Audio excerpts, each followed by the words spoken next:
Boa noite, meus irmãos. Por favor.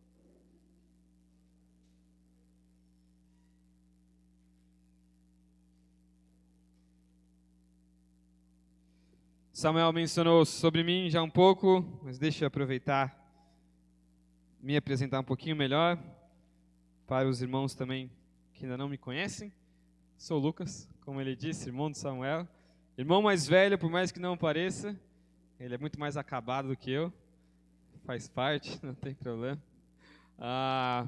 Sou pastor dos adolescentes lá na primeira igreja batista de Atibaia, do qual a gente já tem um bom convívio aí, bom relacionamento. Ano passado eu estive aqui com alguns adolescentes também, a gente fez uma viagem missionária para cá.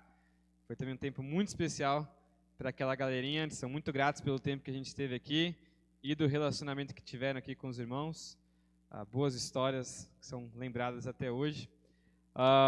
Sou casado com a Giovana, estamos casados há 4 meses e minha esposa está grávida de 4 meses, então tem sido uma alegria, uma experiência muito gratificante. 4 meses. Eu estou casado há 4 anos. Desculpa. Estou casado há 4 anos e minha esposa está grávida de 4 meses. Me enrolei, mas tudo bem. Quase 4 anos, na verdade. Faz 4 anos em junho. E Piba me recebeu, me deu o convite lá de vir para cá. Nossa igreja está investindo em todo o meu custeio para vir para cá, custeou tudo. Então tem sido um prazer e uma alegria estar aqui com os irmãos. Estive no começo da semana lá em Teresina. E aí desde quarta-feira estou aqui com os irmãos. E tem sido um prazer, uma alegria estar aqui. E não é pelos irmãos, mas estou dando graças a Deus que estou voltando amanhã, né? Saudade da esposa, cansado do calor. Então, estamos voltando para lá também. Obrigado. Então, queridos, convido vocês a abrirem as Bíblias de vocês em Mateus capítulo 6.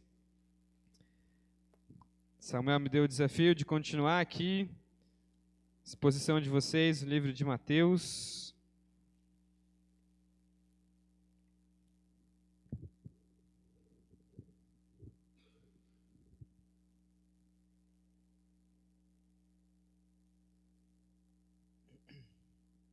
Mateus 6, os versículos de 5 até 15.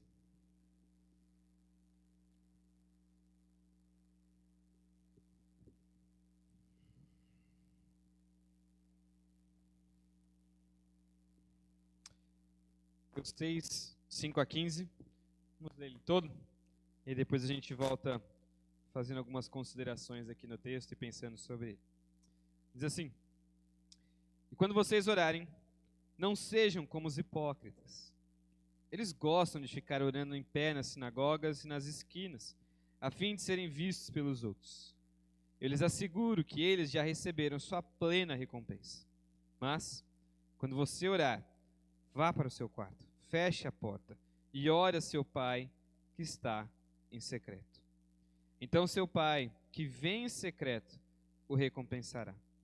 E quando orarem, não fiquem sempre repetindo as mesmas coisas, como fazem os pagãos. Eles pensam que por muito falarem serão ouvidos. Não sejam iguais a eles, porque o seu Pai sabe do que vocês precisam, antes mesmo de o pedir. Vocês orem assim: Pai nosso que estás nos céus, santificado seja o teu nome. Venha o teu reino, seja feita a tua vontade, assim na terra como no céu. Dá-nos hoje o nosso pão de cada dia. Perdoa as nossas dívidas, assim como perdoamos os nossos devedores. E não nos deixe cair em tentação, mas livra-nos do mal, porque teu é o reino, o poder e a glória para sempre. Amém. Pois, se perdoarem as ofensas uns dos outros, o Pai Celestial também lhes perdoará. Mas, se não perdoarem uns aos outros, o Pai Celestial não lhes perdoará as ofensas. Ó Deus, nós estamos aqui diante da Tua Palavra. Só do fato de nós já estarmos lendo aqui, gastarmos este tempo juntos, já é um privilégio, demonstração da graça do Senhor. Ó Deus, nós estamos aqui clamando ao Senhor por este momento. Sabemos que a Tua Palavra, ela traz vida, transforma as nossas vidas. E o nosso pedido ao Senhor é que de fato isso aconteça agora. Nos dê clareza para ver o que ela diz e clareza para ver o que precisa ser mudado em nossas vidas. E capacitando-nos para viver da forma como o Senhor deseja. Obrigado, Deus, por este momento. Em nome de Jesus. Amém. O que é uma pessoa espiritual para você? Talvez na sua mente aí, ao pensar sobre isso, qual a imagem talvez que você tem quando pensa nessa realidade? Talvez pensando no Antigo Testamento, no Novo Testamento, talvez um fariseu, um mestre da lei, ou alguém até mesmo conhecedor das Escrituras. Para muitos, talvez alguém espiritual é uma pessoa com a Bíblia debaixo do braço. Ou até mesmo aquelas pessoas do qual em cultos, ou até mesmo em momentos de oração, ela é tão espiritual que ela chega quase que num transe assim de fato viver um frenesi espiritual e uma realidade totalmente, sei lá, desconexa da vida real. Por causa do evangelho, da Bíblia, da oração. Eu lembro que uma vez eu participei de um acampamento, um acampamento de jovens, adolescentes ali. Estive ali naquele acampamento por alguns dias, e num dos dias deste acampamento teve um teatro. Um teatro assim, fabuloso. De fato, eu me emocionei com o teatro, os atores eram muito bons. Foram de fato ali 2 horas muito bem gastas no meu dia. Atores de fato que conseguiam representar tanto a história, fazer toda a sua performance ali. Fiéis também à história de Ruth, uma história bíblica. A questão é que o teatro acabou, já era um pouco tarde, eu cansado de toda a realidade de acampamento, desejoso de encontrar o meu quarto já ali naquela realidade que eu estava. Até que um dos líderes do acampamento, ele tomou o microfone. O tecladista foi lá pro tecladinho, né? Ficou lá umas 3 notinhas assim, fazendo aquele fundo musical. E por ali foi mais 3 horas de apelo e oração. E eu lembro que eu fiquei naquele dia assim, olhando tantos jovens e adolescentes, indo lá na frente, chorando, prostrados no chão, num coração assim, que parecia maravilhoso. Ao mesmo tempo eu ali, parado, em pé, por quase 3 horas, sem sentir as mesmas coisas e me questionando: será que eu tenho algum problema espiritual? Será que talvez o problema sou eu? Será que talvez a realidade de um sentimento espiritual é o que nos move? É o que de fato determina o quão nós somos espirituais? Será que demonstrações públicas de espiritualidade é o que define realmente o nosso coração e quem nós somos? Claramente que não. Nós já olhamos esse texto e refletimos sobre o que esse texto nos diz já, até mesmo na primeira leitura. Mas nós lembramos que esse texto ele se encaixa principalmente no momento em que Jesus ele está falando principalmente ao povo judeu. Há judeus ali que estavam seguindo a ele, querendo aprender um pouco mais sobre o que ele tinha para ensinar. E neste momento a gente poderia chamar desde o capítulo, do capítulo anterior, ali, do capítulo 5, que de fato chamar ali de um sermão do monte, em que Jesus ele começa a ensinar a este povo, começa a ensinar a estas pessoas coisas específicas sobre como viver diante do reino de Deus. Qual é a ética, qual é a moral, qual é o estilo de vida diante daqueles que vivem no reino de Deus. Já de start, já de início para esse sermão, ele nos mostra lá no capítulo 5 que as bem-aventuranças sobre como dar um início de um estilo de vida para aqueles que querem viver diante do reino de Deus. E nesta passagem específica, neste texto que nós estudamos aqui, nós vemos que Jesus ele também quer nos ensinar que em seu reino, os princípios de religiosidade são diferentes daquilo que nós vemos nessa terra. E só para puxar um gancho, lembrar os irmãos um pouquinho do que o texto tem nos ensinado, desde o começo do capítulo 6, a gente vê Jesus trabalhando um pouco nessa questão, principalmente de uma demonstração apenas exterior daquilo que talvez mostraria como uma pessoa piedosa. Os versículos anteriores nos ensinam principalmente sobre a questão de dar esmolas.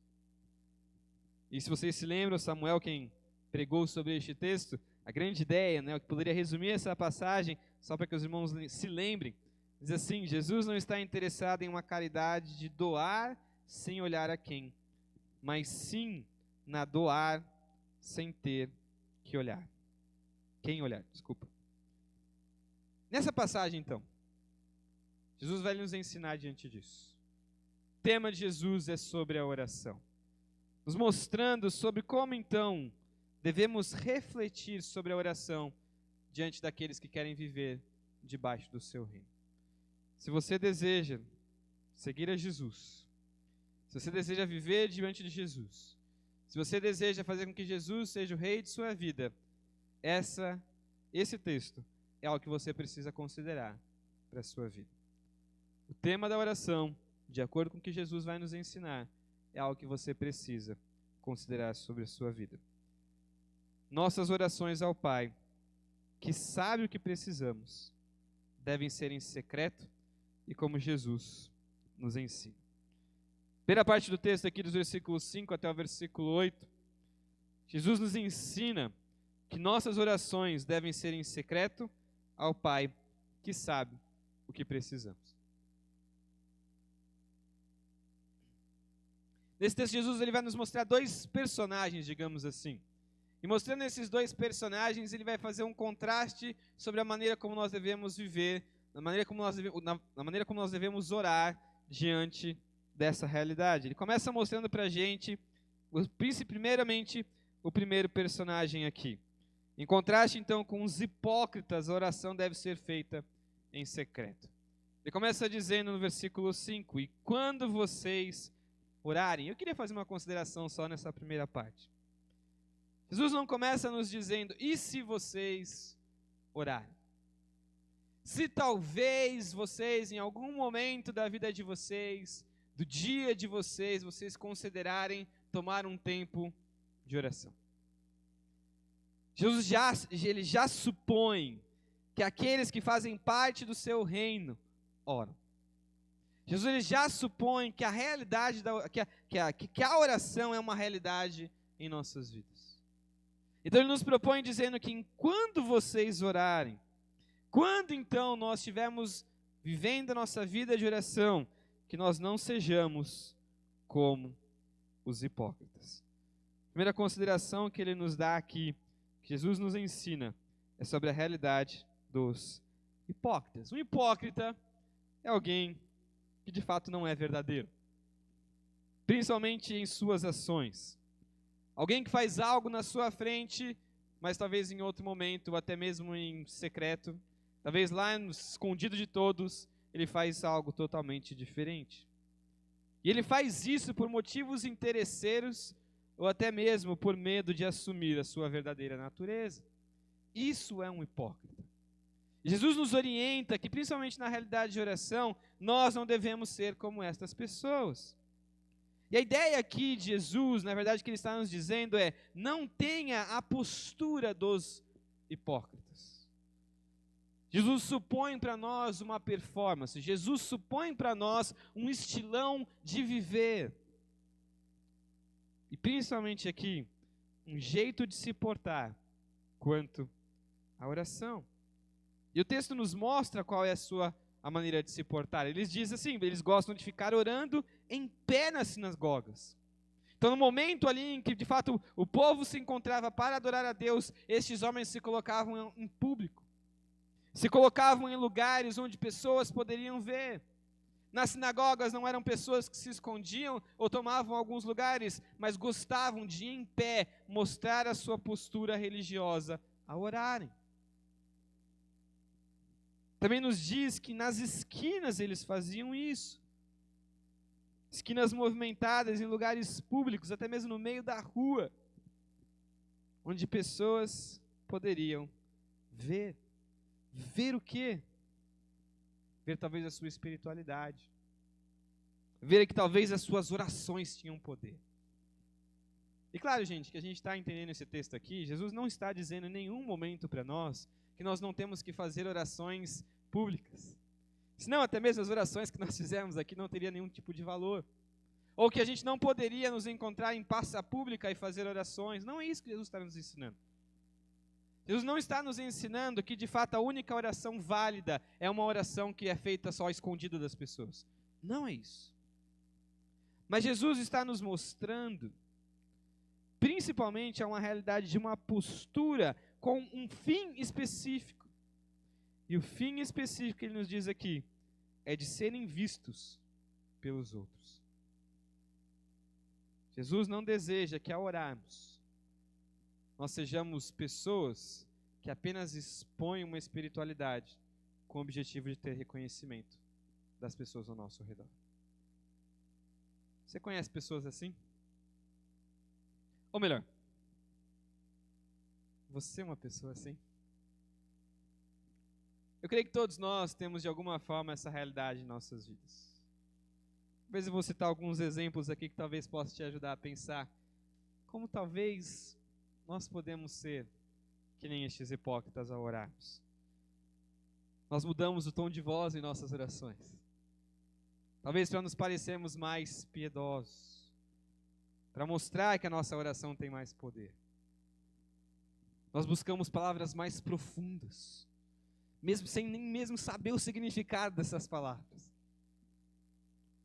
Em momentos talvez até de oração pública, quando alguém nos convida para orar, seja em momentos de culto, alguma coisa assim, ou até mesmo na realidade que nós estamos aqui, nós nos colocamos e nos portamos como pessoas espirituais. Levantamos as nossas mãos com fervor, fechamos os nossos olhos com tanta força, para que as pessoas possam ver. Até repetimos as nossas oração, caminhando com as orações dos outros com um amém, com força, para mostrar a nossa espiritualidade. Ou até mesmo, deixamos de orar quando alguém nos pede para orar.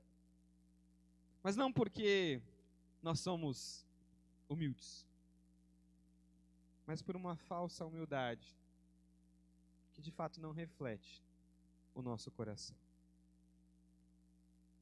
Jesus está nos chamando para que quando nós orarmos, na nossa vida de oração, ela não seja uma oração, um estilo de vida a orar, apenas para que mostre a nossa espiritualidade para outras pessoas. E queridos, nós somos assim. Mas Jesus nos chama a fazer diferente. Versículo 6.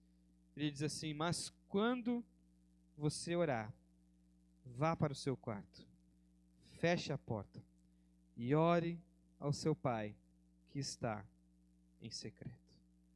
Mas quando vocês orarem, busquem ao seu pai em secreto. Jesus volta as nossas atenções de que a verdadeira espiritualidade está de fato no íntimo. Está no fato de não vivermos uma vida aos olhos das pessoas, mas principalmente aos olhos daquele que de fato nos vê por inteiro. E aqui eu gostaria de notar uma coisa muito interessante para nós refletirmos sobre essa questão. É interessante aqui notar que Jesus, ele nos chama a viver uma vida de espiritualidade em secreto, nesse sentido que Jesus está dizendo. O piedoso, ele mostra a sua verdadeira piedade longe dos olhos das pessoas. Mas na prática nós fazemos o contrário. Nós mostramos a nossa espiritualidade para que todos vejam. E o nosso pecado nós escondemos em secreto. Nós somos aparentemente piedosos, pretendemos ser assim na frente das pessoas, mas guardamos nossos piores pecados no mais profundo do nosso coração. Desejamos muito mais a atenção das pessoas do que a impressão daquele que vê e sabe todas as coisas. Não temos problema de pecar diante do Senhor, mas talvez dos outros nós pecaríamos. Da mesma forma, nós não temos problema de mostrar uma espiritualidade vã para as outras pessoas, mas não é nossa prática ser íntimo e espiritual unicamente na presença do Senhor. Jesus nos chama a fazer isso. De fato, quando você quiser mostrar espiritualidade, vá para o seu quarto, feche a sua porta e ore ao seu Pai que está em secreto. Cristo Jesus, ao nos ensinar sobre a oração, nos mostra que diante do seu reino, a verdadeira espiritualidade não está naqueles que oram publicamente, mas naqueles que, sem ser no olhar de muitas pessoas, vivem um relacionamento íntimo com o seu Pai. E é interessante que nesse contraste que ele nos dá, ele nos mostra que essa recompensa também se dá em secreto. Se você perceber, Jesus termina o versículo 5 lhe dizendo: e eu lhes asseguro que eles já receberam sua plena recompensa. Estes hipócritas que oram para impressionar pessoas, eles já receberam a sua recompensa, que é impressionar pessoas. Eles querem que as pessoas batam nos ombros deles e digam: você é fantástico, você é espiritual, nossa, como a sua oração tem poder. Já receberam tudo o que podiam receber com suas orações. Mas em contraste, ao mesmo tempo que nosso Pai que está em secreto, Ele também nos recompensa em secreto. Principalmente pelo fato de que nós não precisamos de nada a não ser de uma intimidade que aquele momento nos traz. A própria oração em secreto, o próprio relacionamento com o Pai na intimidade já é tudo o que nós precisamos. A questão, talvez, é que nós precisamos pensar é se essa recompensa que nós queremos. Será que nosso relacionamento com Deus, nós estamos satisfeitos, plenamente satisfeitos com Ele? Ou será que queremos algo de Deus, algo extraordinário, algo fantástico, até mesmo, quem sabe, sobrenatural, ou algo gigantesco que de fato seja impressionante aos olhos das pessoas? Quando eu penso talvez em Efésios capítulo 1, em que Paulo vai nos dizer que em Cristo nós já fomos abençoados com todas as bênçãos celestiais. Que em Cristo nós podemos encontrar tudo o que nós precisamos. Que em Cristo tudo o que Ele nos oferece é muito mais do que nós podemos receber de bênçãos terrenas. Se buscarmos o nosso Pai em secreto, temos as recompensas que nós precisamos. Os textos continuam e nos dá mais um outro contraste, versículos 7 e o 8, esse contraste aqui é com os pagãos. E em contraste, as nossas orações elas devem ser feitas àquele que sabe o que nós precisamos. Versículo 7 diz assim: e quando orarem, não fiquem sempre repetindo a mesma coisa, como fazem os pagãos. Eles pensam que por muito falarem, serão ouvidos. A ideia de pagão aqui é alguém que de fato não serve ao Senhor. Um idólatra que não adora o Deus vivo. E essa imagem, ela é muito clara aqui. Obviamente, quando nós olhamos na história de Israel, a gente sabe bastante do que os judeus estão entendendo aqui.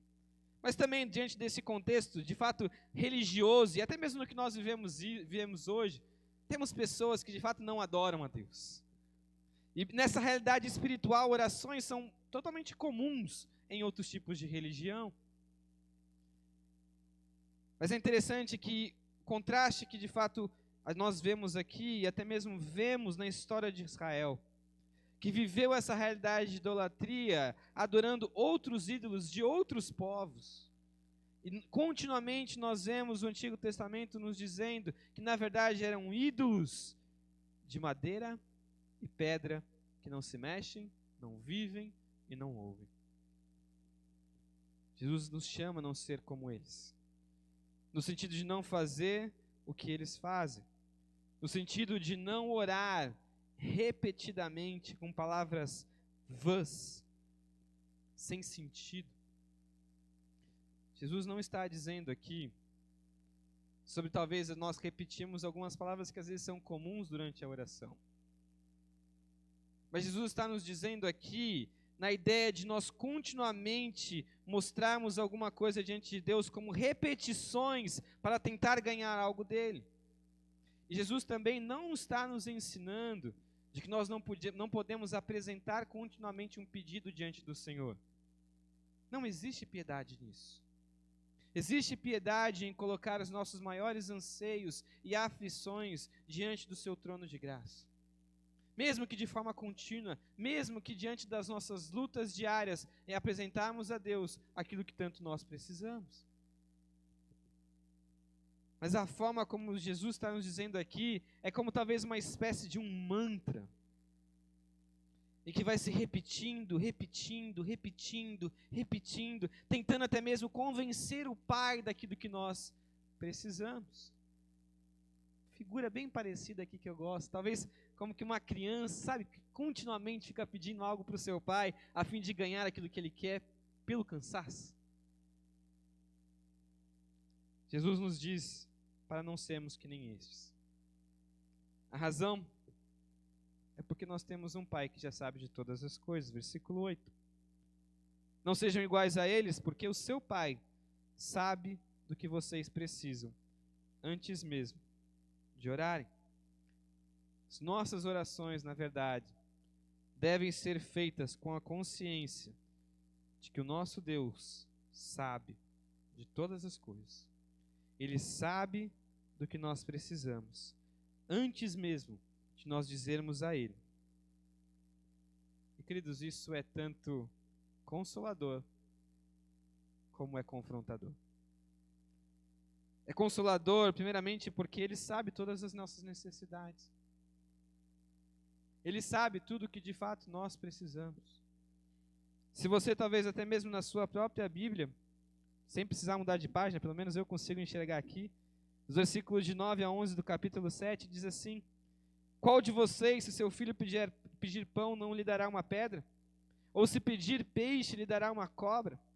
Se vocês, apesar de serem maus, sabem dar boas coisas aos seus filhos, quanto mais o Pai de vocês que está nos céus dará coisas boas ao que lhe pedirem. Queridos, nós temos um Pai que nos dá, de fato, aquilo que nós precisamos. Ele sabe das nossas necessidades. Mas ao mesmo tempo é consolador porque Ele nos vê com clareza e não existe necessidade de autopiedade. Já percebeu que até mesmo quando você vai orar, seja sozinho em casa, você quer mostrar um ar de espiritualidade? Mesmo que ninguém está vendo. Queridos, o texto nos diz que Deus, Ele sabe antes mesmo de nós pedirmos. É um Deus que nos vê com clareza, vê o nosso coração, vê as nossas intenções, vê os nossos desejos, e isso nos consola, porque nós não precisamos nos mostrar piedosos diante dEle. Nós podemos tirar todas as máscaras que nós temos de autopiedade, nos apresentarmos diante dEle, de fato nos derramarmos diante das nossas necessidades, porque sabemos que Ele de fato sabe o que nós precisamos. Mas também é confrontador, porque nos confronta a não sermos autossuficientes. Nos confronta no sentido de que nós podemos depender dEle. Na verdade, nós precisamos depender dEle. Coisa que talvez muitas vezes nós não queremos. Nós queremos ganhar pelo nosso braço. Nós queremos as nossas conquistas. Nós queremos mostrar como nós somos capazes, fortes e autossuficientes. E diante disso também nos confronta contra as nossas ansiedades. Todas as situações de nossas vidas estão dentro do conhecimento de um Pai bondoso. E por isso nós não precisamos andar ansiosos por coisa alguma. Nós podemos derramar diante dele o que nós queremos e nós precisamos. E como vemos as Escrituras, Filipenses nos ensinando que o Deus da paz guardará o nosso coração e a nossa mente. Ok, fantástico. Jesus nos ensina um estilo de vida diferente de oração. Mas a questão é como orar então. Então Jesus nos ensina como orar. Nos ensina que a oração deve conter reconhecimento, pedidos, confissão, dependência e adoração. Tentei resumir em alguns aspectos a oração do Pai Nosso aqui. Talvez alguns aspectos que nos ajudem a tentar pensar nas nossas vidas e nas nossas orações diante desta oração que Jesus nos ensina. Algumas considerações aqui diante deste texto. Jesus não está nos ensinando que nós temos que orar apenas e exclusivamente aquilo que Ele está nos dizendo. Porém, nós podemos nos apropriar dessa oração. Eu lembro que, eu e meu irmão, a gente foi criado em berço evangélico, me converti logo quando era criança. E aí comecei a namorar minha esposa. Na época, a gente tinha muito mais convívio com a parte da outro lado da família dela, da mãe dela. Eu lembro a primeira vez em que a gente teve um contexto de, principalmente ali, festas no final de ano e tudo mais. E é uma família muito católica. Duas coisas que nos pediram para fazer. Primeiro, me pediram para orar pelo ano que viria. Logo depois, um deles engatou na oração do Pai Nosso. Por mais que eu soubesse a oração do Pai Nosso, eu admito que eu fiquei ali um pouco com um certo conflito. Mas logo depois eu falei, não, eu posso orar isso. Eu posso dizer essas palavras com total clareza e certeza. Por mais que eles talvez apenas falavam sem o verdadeiro sentido daquilo que Jesus está nos dizendo, mas nós podemos nos apropriar dessas palavras, porque cremos que todas elas são verdades nas nossas vidas. E por isso Jesus nos ensina então como orar. A oração ela deve conter reconhecimento, pedidos, confissão, dependência e adoração. Reconhecimento de quem Deus é. Deus é Pai, Deus é Santo e Rei soberano. Ele começa dizendo assim no versículo 9: vocês orem assim: Pai nosso que estás nos céus, santificado seja o teu nome. Nossas orações, elas são direcionadas a alguém. E esse alguém, ele deve ser reconhecido em nossas orações. Este alguém é o nosso Pai Celestial. É um Pai que está nos céus. É interessante como ele nos diz. Ele primeiramente nos diz que esse Pai é nosso. A nos fazer refletir que então nós fazemos parte de uma família. Não apenas meu Pai, mas nosso Pai. E isso é um privilégio. Nós temos a oportunidade de, junto com outros, experimentarmos desse relacionamento afetivo com este Deus. No sentido de que nós podemos nos aproximar e nos relacionar e assim amar este Deus, quanto também podemos experimentar do seu cuidado. E outra reflexão que podemos ter aqui é que ele nos mostra onde esse nosso Pai está. Ele está nos céus. Não é um Pai terreno, mas aquele que habita sobre todas as coisas. Por mais que talvez pensar em Deus como nosso Pai, talvez para muitas pessoas pode ser meio estranho. Eu lembro que algumas semanas atrás nós tivemos um outro grupo de pastores na nossa igreja em Atibaia, e um dos pastores mencionou aquela famosa frase que muitos de nós muitas vezes diz, que Deus ele é pai e não é padrasto, E aí ele mencionou, falou assim, mas meu padrasto foi muito melhor do que meu pai. E é interessante notar que essas referências até mesmo como pai, que Jesus está nos dizendo sobre quem Deus é, não deve se esvaziar porque talvez nós tivemos exemplos ruins de pais. Mas Deus, ele de fato é o exemplo perfeito de como um pai deveria ser. Por mais que talvez nossos pais tenham falhado, nós temos o privilégio de nosso Pai Celestial, de termos este Deus como nosso Pai Celestial. Este nosso Pai, de fato, ele é santo. A segunda parte do versículo nos diz: santificado seja o teu nome. Aqui tanto um anseio de que Ele seja ainda mais santificado através de nossas vidas, mas ao mesmo tempo é reconhecer que de fato Ele é santo. E que a sua santidade, ela não vai diminuir, ou até mesmo ela não vai crescer, ou mudar de qualquer forma que seja, por mais que nós façamos ou deixemos de fazer algo. O nosso Pai é santo, e nós desejamos que através de nossa vida, isso seja representado através da nossa santidade. Santo tanto no aspecto de pureza, mas também na questão de separação quanto a um ser único. Não existe outro comparado ao nosso Pai Celestial. Nosso Pai Celestial é santo. E o seu nome é santificado, é separado de qualquer outro nome. Não existe outro igual a Ele. E as nossas orações devem reconhecer isso. Outro aspecto de reconhecer em nossas orações é reconhecer que o nosso Deus, Ele também é um Rei soberano. Versículo 10 diz assim: venha o teu reino, seja feita a tua vontade, assim na terra como nos céus. Da mesma forma como a gente viu na segunda parte do versículo 9, desse anseio de ser santificado, Jesus também nos mostra um aspecto do anseio, de fato, de que o teu reino venha aqui nessa terra. Mas carregado também de um reconhecimento de que o reino é dele. Carregado de um reconhecimento de que a vontade a ser feita é dele.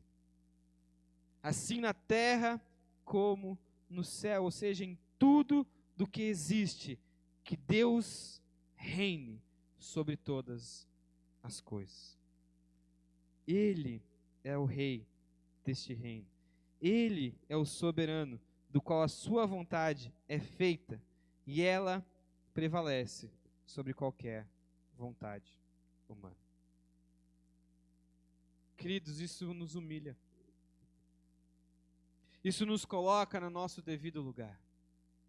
Isso nos coloca para reconhecer que, na verdade, nós estamos apenas o servindo e vivendo diante da sua vontade. E este anseio também deve ser carregado com um coração humilde ao reconhecer que, de fato, Ele é soberano. Ao reconhecer que, por mais que eu não concorde com as circunstâncias da minha vida, a sua vontade, ela é boa, perfeita e agradável sobre mim. Mesmo que neste exato momento ela seja dura e triste. Mesmo que nesse exato momento eu não consiga compreender, a sua vontade prevalece e o teu reino virá sobre toda a terra. Nos coloca no nosso devido lugar e reconhece que Deus é Rei soberano. Primeira parte das nossas orações, então, é um reconhecimento de quem Deus é. Ele é Pai, Ele é Santo e um Rei soberano. Segundo aspecto das nossas orações que Jesus nos ensina é quanto a pedidos por nossas necessidades diárias. Versículo 11. Dá-nos hoje o pão de cada dia.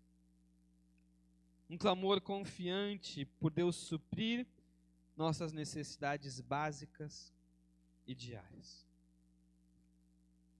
Vi uma vez um amigo dizendo que Deus ele nos ensina a pedir pelo pão e não pela manteiga. No sentido de que Deus ele nos dá aquilo que de fato nós necessitamos, mas o que Ele entende que nós necessitamos. Muitas vezes nós sofremos por ansiedades e preocupações por coisas que de fato nós não necessitamos. Por anseios do nosso coração que vão muito além e muito distantes até mesmo daquilo que Deus deseja sobre nós e daquilo que nós precisamos. Queridos, eu não estou dizendo que Deus está nos ensinando aqui então que a piedade é viver um voto de pobreza. Que a piedade significa então abrir mão de todos os bens que nós podemos ter, ou até mesmo parar de sonhar em coisas que nós podemos sonhar. mas é de reconhecer que Deus ele nos dará o seu sustento diário e que nós podemos confiar nisso e clamar por isso, por mais que talvez Ele nos dê um pouco a mais.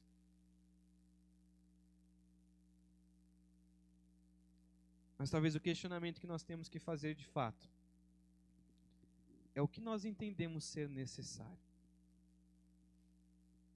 Se talvez até mesmo nós não temos gastado as nossas vidas por aquilo que talvez o autor de Eclesiastes vai nos dizer, sendo Salomão, por aquilo que é vaidade, por aquilo que é vento, é um vapor. Gosto de dizer para os adolescentes lá na igreja, coisa que eu acho que eu nunca faria aqui, mas eu vou dizer para lá, se fizer sentido para vocês, vocês concordam comigo, tá bom? Mas eu digo para eles que essa realidade de Salomão dizendo sobre o que é um vapor, é como um dia frio, pelo menos lá em Atibaia, nos momentos mais difíceis que ali chega às vezes por uns 10 graus, né? Em que a gente está com o corpo quente, temperatura lá fora fria, e aí você vai falar, sai um vapor quente, e que de fato é muito legal. Se um dia os irmãos experimentarem disso, é muito legal. Até hoje, quando isso acontece, eu fico minutos da minha vida assim, esperando o vaporzinho sair da minha boca.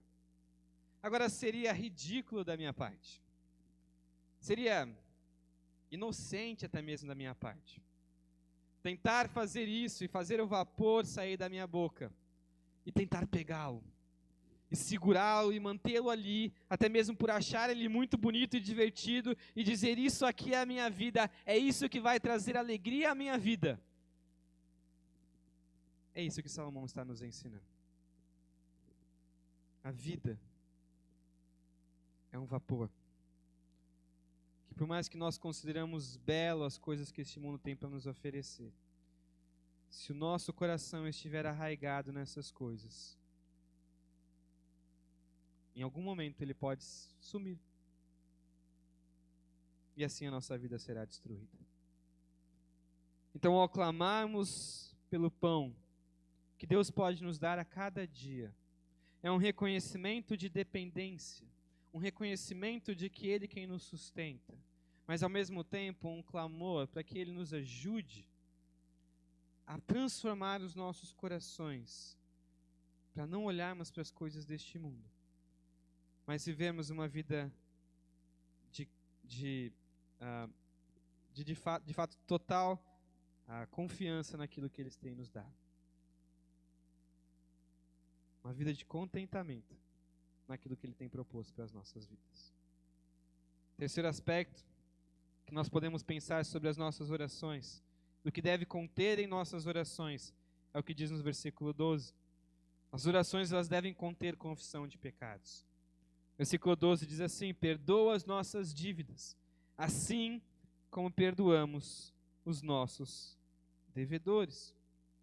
Ele segue, agora volta para a realidade moral de nossas vidas, seguindo principalmente por confissão de pecados. Porque nós reconhecemos que nós temos diante de Deus dívidas que precisam ser perdoadas. Que existe uma realidade problemática do nosso coração que necessita do seu perdão. Que existe algo profundo em nós que precisa ser confessado diante dele, para que nós possamos experimentar do seu perdão. E queridos, talvez só para mim, porque eu sou muito ruim, sou muito mal, mas talvez o elemento mais difícil de ser colocado aqui em nossas orações. Talvez o elemento de fato do qual nós desprezamos por completo, que nós não colocamos em prática, nós não fazemos. Talvez por algumas razões que apontei a olhar ao meu coração. Primeiro, porque talvez nós não reconhecemos o nosso pecado. Nós não reconhecemos que estamos pecando naquela área. Por mais que nós saibamos o quanto é errado, e por mais que talvez alguém de fato um dia nos confronte e nós digamos: eu pequei, mas profundamente nós não entendemos a culpa do nosso pecado. Nós não entendemos o quanto isso ofende o caráter do nosso Deus. Nós não conseguimos compreender o quão aquilo é terrível diante de um Deus santo. E por isso nós não confessamos. E provavelmente é por isso que também nós não queremos abandoná-los. O segundo aspecto que eu pensei também é porque nós somos orgulhosos e arrogantes. Da forma como eu falei, que nós queremos mostrar até mesmo uma espiritualidade diante de Deus. Nós somos orgulhosos até mesmo diante de Deus para não reconhecer o nosso pecado. Somos arrogantes diante de Deus, diante de um Deus que sonda o mais íntimo do nosso coração e não somos capazes de confessar o nosso pecado. Mas, queridos, isso na verdade deveria ser uma alegria para nós. Uma alegria porque nós estamos vendo aqui que o anseio é que nós possamos experimentar do perdão de Deus. Queridos, obviamente todos nós já experimentamos isso. E temos experimentado isso. O quanto da culpa do pecado, o quanto o pecado de fato que não é confessado, ele perturba o nosso coração e nos traz conflitos, traz sofrimento, e ao mesmo tempo Deus está nos dizendo, Jesus está nos dizendo, que este clamor diante de Deus pelo seu perdão é algo que Deus nos dá. Eu posso confessar o meu pecado, reconhecendo de que ele será perdoado.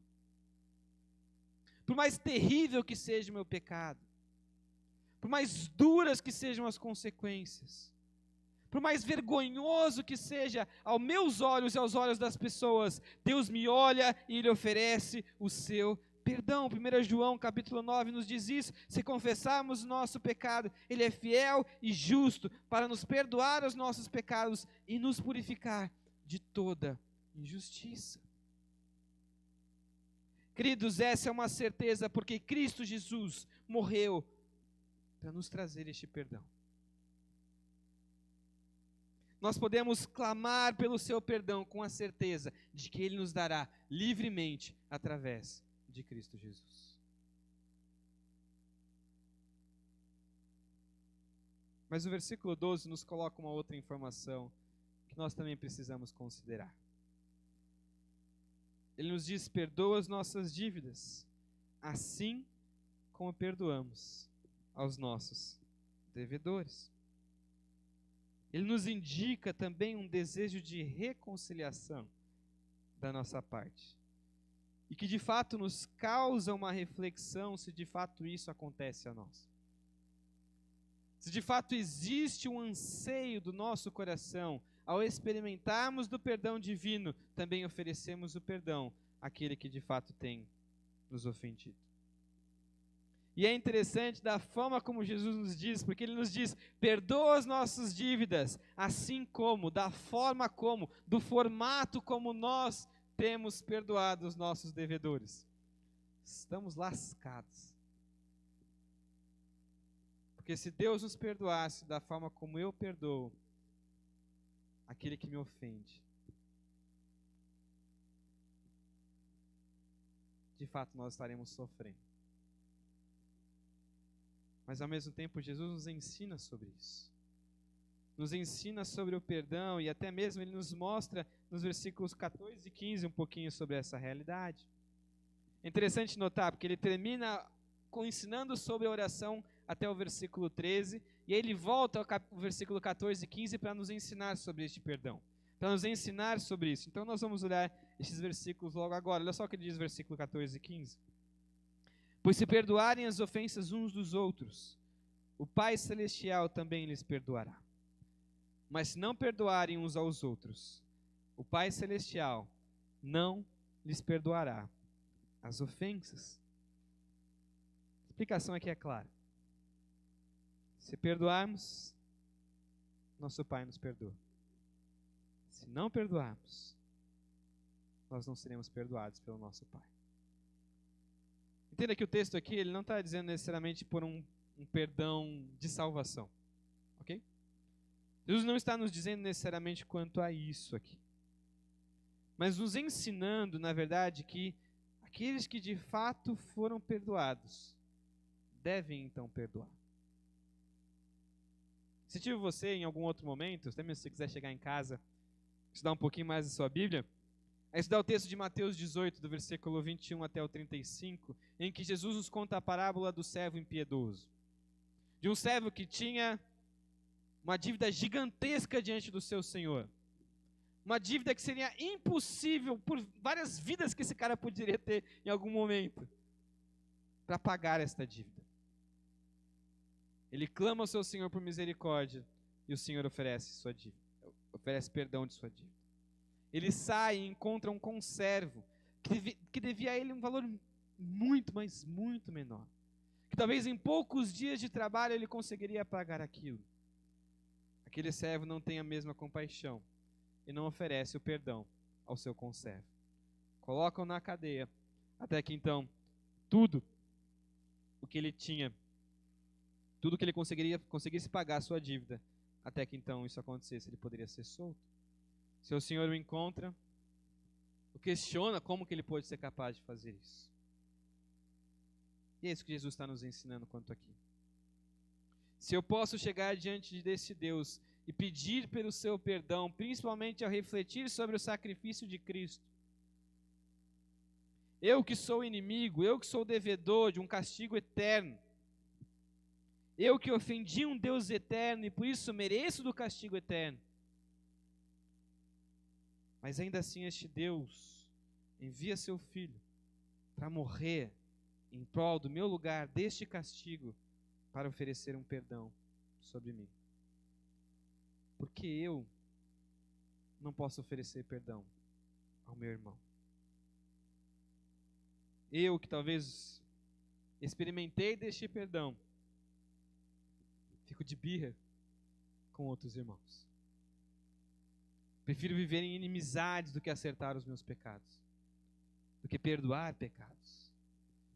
Nós preferimos sofrer até mesmo dentro dos nossos lares, do que buscar relacionamentos baseados em perdão. Deus nos perdoará os pecados se nós perdoarmos. Mas Ele não nos perdoará, porque não perdoar é um grande pecado. Versículo 13, ele nos termina mostrando na primeira parte um outro aspecto de qual nós devemos pensar nas nossas orações. E este outro aspecto é de dependência na luta contra o pecado. Versículo 13 nos diz: e não nos deixe cair em tentação, mas livra-nos do mal. Não nos deixando cair em tentação, até mesmo nos livrando do maligno. Um clamor para que Deus nos capacite a vencer na luta contra o pecado. Acho algo parecido assim, Paulo nos ensina em Efésios capítulo 6, principalmente a partir do versículo 10, do qual nós estamos batalhando uma batalha espiritual.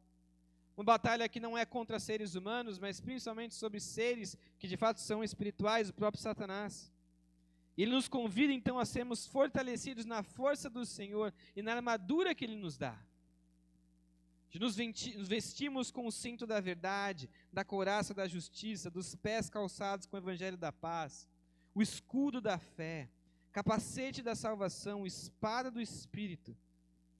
E depois de tomarmos toda essa armadura, Paulo nos diz no versículo 8 do capítulo 6, orem no Espírito, em todas as ocasiões, com toda oração e súplica. Tendo isso em mente, estejam atentos e perseverem na oração por todos os santos. Paulo nos ensina que na luta contra o pecado, a oração é fundamental. Porque nós precisamos que Deus nos capacite nessa luta contra o pecado, contra o mal e contra o maligno. É isso que Jesus também está nos ensinando. E por fim, nessa oração, que deve conter nas nossas orações que Jesus nos ensina, é uma adoração por sua majestade. Ele termina nos dizendo diante de tudo isso, porque teu é o reino, o poder e a glória para sempre. Amém. Ele nos leva a terminar da maneira como nós deveríamos terminar. De ao olhar para tudo isso e ver os benefícios que nós temos diante deste Deus, de olharmos e reconhecermos que Ele é nosso Pai, que Ele é santo, que nós desejamos que o seu reino venha porque Ele é rei, com a certeza de que Ele nos supre todos os dias, que Ele nos perdoa e ao mesmo tempo que Ele nos capacita a lutar contra o pecado. A única forma que nós podemos terminar qualquer tipo de oração que nos faz refletir sobre isso é de refletir sobre a sua majestade e adorá-lo. Dele é o reino. Ele é rei sobre tudo e sobre todos. Dele é o poder sobre todas as coisas e só Ele quem tem poder para salvar. E dele é a glória. E esta glória não deve e não será repartida com ninguém, pois não há ninguém como Ele. As nossas orações ao Pai, que sabe o que precisamos, deve ser em secreto e como Jesus nos ensina. Mas por que tudo isso? Por que talvez gastarmos parte do nosso tempo aqui refletindo sobre o que Jesus está nos ensinando aqui? O que me leva talvez a sair deste culto, talvez pensar no meu dia de amanhã, ou até mesmo começar a minha semana e pensar talvez por que eu preciso pensar mais sobre oração na minha vida. Eu gostaria que você abrisse um outro texto e sermos encorajados a viver uma vida de oração a partir deste texto. Eu gostaria que você abrisse Hebreus capítulo 10.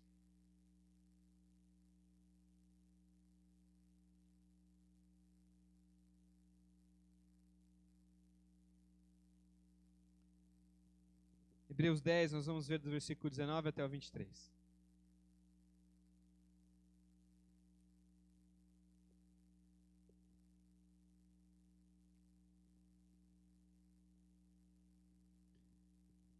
Hebreus 10, 19 até o 23 diz assim: Portanto, irmãos, temos plena confiança para entrar no lugar santíssimo pelo sangue de Jesus, por um novo e vivo caminho que Ele nos abriu por meio do véu, isto é, do seu corpo. Temos, pois, um grande sacerdote sobre a casa de Deus. Sendo assim, aproximemo-nos de Deus com um coração sincero e com plena convicção de fé, tendo os corações aspergidos para nos purificar de uma consciência culpada e tendo os nossos corpos lavados com água pura. Apeguemo-nos com firmeza à esperança que professamos, porque aquele que prometeu é fiel. Nós temos plena confiança para entrar diante da presença de Deus. Nós saímos com este texto e refletimos sobre este texto, a não orarmos de uma certa espiritualidade só aos olhos das pessoas, a não vivermos como pagãos que tentam conquistar alguma coisa diante de Deus por falarem muito, a entendermos sobre como orar a partir daquilo que Jesus nos ensina a orar, porque o seu sangue é quem nos possibilita tudo isso. Porque Jesus derramou o seu sangue para que as minhas orações pudessem ser ouvidas ao Pai. Para que nós pudéssemos nos aproximar do Pai. Cristo nos dá um novo e vivo caminho pelo seu sangue. Ele é o nosso sumo sacerdote sobre a casa de Deus. E por isso nós temos a confiança de que não seremos consumados a orarmos a este Deus. Ou seja, Cristo, por meio da sua obra naquela cruz, é quem possibilita que as nossas orações cheguem diante do Pai Celestial. E por isso, até mesmo nossas orações, até mesmo os nossos louvores, até mesmo tudo que nós fizemos aqui deve terminar como terminamos todas as nossas orações, dizendo que é no nome de Jesus que nós fazemos tudo isso. Porque é pelos seus méritos, é por aquilo que Jesus faz, que nós podemos fazer tudo isso.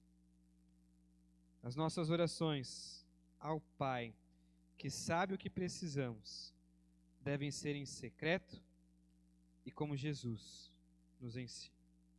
Não deve ser como hipócritas, não deve ser como pagãos, deve conter reconhecimento, pedidos, confiança, confissão, dependência e adoração.